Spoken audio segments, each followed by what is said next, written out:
so instead of proving that you own a powerful computer by requiring users to solve these expensive math problems, proof of stake works by requiring users to prove that they have some digital assets inside of the system to participate in the consensus, right? So it's moving the economic part of the consensus algorithm from the physical world into the digital world.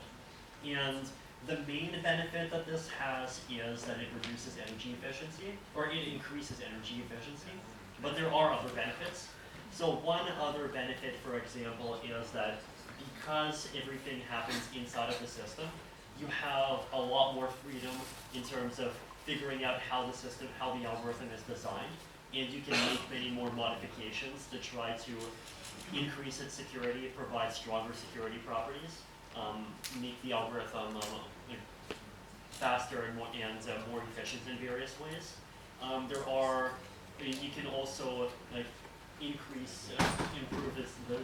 decentralization. You can improve security. So I think there are many benefits that can come from the proof of stake switch. If you want to know what the specific benefits are, it's a fairly complicated technical topic. But I have given other talks about it.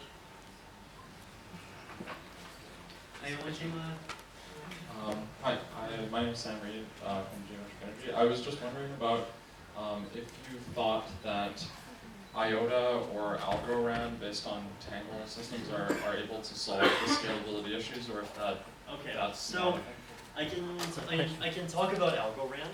So the idea behind Algorand is that it uses various forms of cryptography in order to cryptographically prove the security of the system in a model where most of the actors are honest.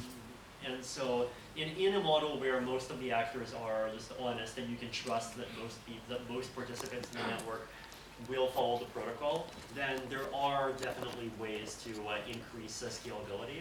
Now with Algorand, I think I'm not sure of the details, but as I understand, there is this mechanism where you can form these kind of small random threshold groups, and then these small random groups of nodes then verify for some particular transactions.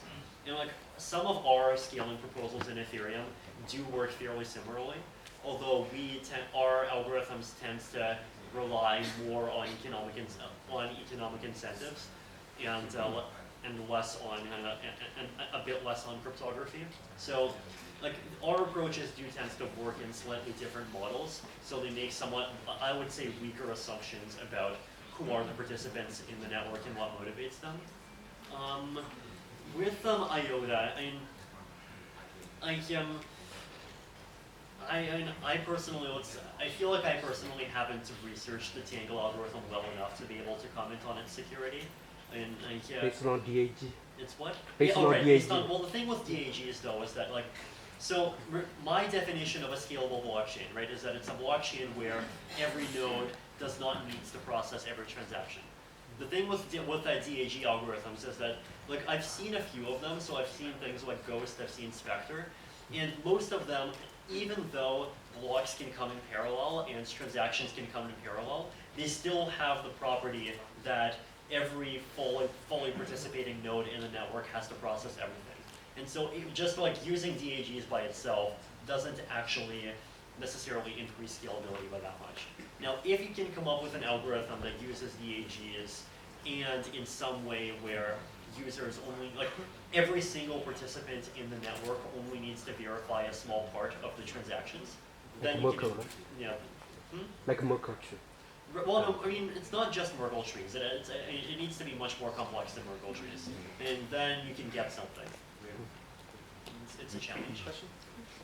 Would you rather live in a future where most of the development and innovation is focused on the Ethereum chain, or do you think the competitiveness, even in the blockchain industry, is beneficial as well as in many industries? So the question is basically collaboration versus competition in the blockchain. I would generally say collaboration is better.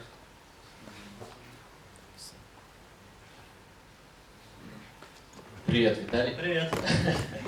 I'm from Moscow originally, and I see in Russia, when I back to 2 weeks ago, everybody crazy about ICO, but you can't tell, don't ask about ICO.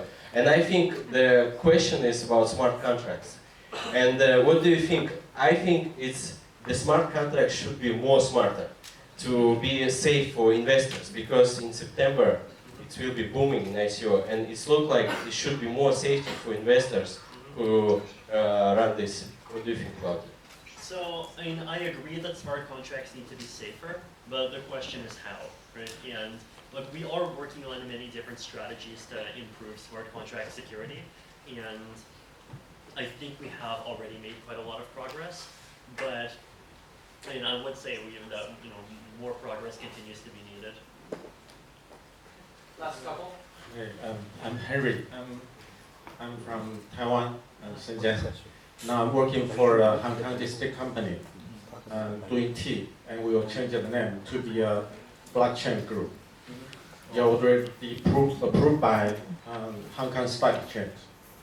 So is there any possibility for Ethernet work with the district company and stock exchange? That's my question. There already are quite a lot of large companies and stock exchanges doing things on Ethereum. I mean, generally, those kinds of groups don't work with the Ethereum Foundation directly, because the Ethereum Foundation tends to focus specifically on core development and research problems. I mean, I would recommend that they consider, looking at the Ethereum Enterprise Alliance and try to see, what other are there any partners that are